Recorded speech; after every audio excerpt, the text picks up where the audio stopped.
Meus amigos, sejam mais uma vez bem-vindos ao canal, e o propósito desse vídeo de hoje, desse nosso pequeno vídeo, é tecer alguns comentários sobre as adulterações constatadas que foram feitas na obra de Allan Kardec, Céu e Inferno. Eu vou fazer aqui uma breve apresentação, né? Enfim, comentar aqui uma passagem desse livro, tá? Nem céu, nem inferno, as leis da alma segundo o Espiritismo, tá certo? Os autores são Paulo Henrique de Figueiredo e Lucas Sampaio, né? É uma obra bastante recente e há um vídeo inclusive aqui no canal, lá na playlist Dicas de Livro, né? Falando aqui desse livro, um pouquinho dele, propagandeando, na verdade, é só uma dica, né? Enfim, nesse vídeo aqui é um dos primeiros que nós vamos, na verdade, fazer algum comentário sobre a obra propriamente dita, né? Mas, enfim, um livro que vale muito a pena ler, tá certo? Mas já para antecipar, quer dizer, neste livro, os autores trazem provas documentais, inclusive, né? Um deles esteve na França, pesquisou em arquivos, etc. E pôde constatar que, assim como Simone Privato havia comprovado, né, que houveram adulterações em A Gênese, né, e assistam os vídeos aqui no canal, falando tanto sobre o livro dela, né, O Legado de Allan Kardec, tanto quanto, enfim, falando também sobre as adulterações em A Gênese, mas enfim, os autores então, né, documentaram e comprovaram que a obra Céu e Inferno realmente sofreu adulterações significativas, né? Enfim, foram introduzidas modificações que não foram feitas por Allan Kardec ainda em vida, tá certo? De forma tal que, assim como a Gênese, né, devemos ler a primeira edição, que inclusive, né, a própria FEB, né, lançou, no passado mais ou menos recente agora, e outras entidades já haviam sido lançadas, né, depois de comprovadas adulterações, na obra Céu e Inferno também, né? Lastimavelmente, assim como ocorrera em A Gênese, também em Céu e Inferno, a edição que foi traduzida aqui no Brasil, né, desde o século XIX e publicada e lida e estudada durante aí século e meio mais ou menos, foi a edição adulterada, né? Mas para dar mais substância aqui ao que estamos a dizer, peguemos uma passagem aqui do livro, tá certo? Página 88, né? Fazendo referência, né, às provas que já apresentaram, os autores nos dizem: não havia mais dúvida, a edição completamente modificada em sua parte doutrinária, sofrendo consideráveis acréscimos e supressões. Não foi publicada pelo autor em vida, Allan Kardec no caso, né?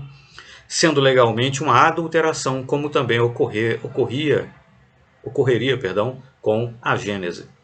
Estávamos diante de uma trama mais ampla, com um enraizamento mais profundo na sociedade, ele está fazendo referência, né, à Sociedade de Estudos Espíritas e tal, após a morte de Allan Kardec, no sentido de desviar seus propósitos e adulterar suas ideias, né?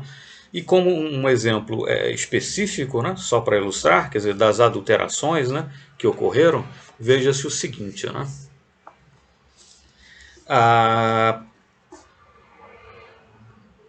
Na passagem, né, depois de meditar um pouco, isso é na página 79, sobre o que ocorrera, me lembrei do item 9.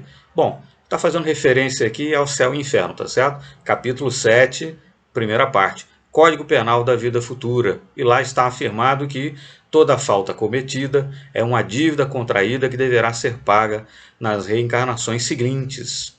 Mas detalhe, informa aqui os autores, né? Simplesmente esse item não existe na primeira edição de Allan Kardec. Ou seja, Kardec não disse isso, né? Nessa parte, capítulo 7 da primeira parte, né, do Céu e Inferno, consta lá que no item Código Penal da Vida Futura, né, afirma-se que toda falta cometida é uma dívida contraída que deverá ser paga nas reencarnações seguintes. Mas detalhe, essa afirmação não está na primeira edição da obra Céu e Inferno. Essa afirmação não foi introduzida na obra por Allan Kardec. Kardec não disse isso, né?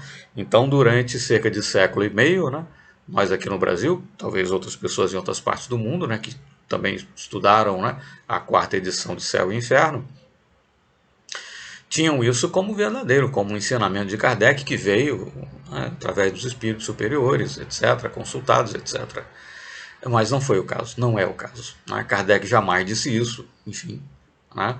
Então veja-se, por exemplo, a envergadura fica apenas com essa passagem. Existem várias supressões, adulterações, etc., né? Vamos detalhar isso aqui um pouco melhor ainda em outros vídeos. Mas ficando só com essa, né? Para a gente não ficar com um vídeo muito longo hoje, veja-se que apenas essa passagem, né? Você interpretar que qualquer falta cometida é um delito, né? Que será pago, por assim dizer, em encarnações futuras. Se você entende isso como verdadeiro, né? Isso está lá na obra Céu e Inferno, a 4ª edição, né? E todo mundo entende isso como correto, que era o ensinamento de Kardec, que veio através dos espíritos, etc.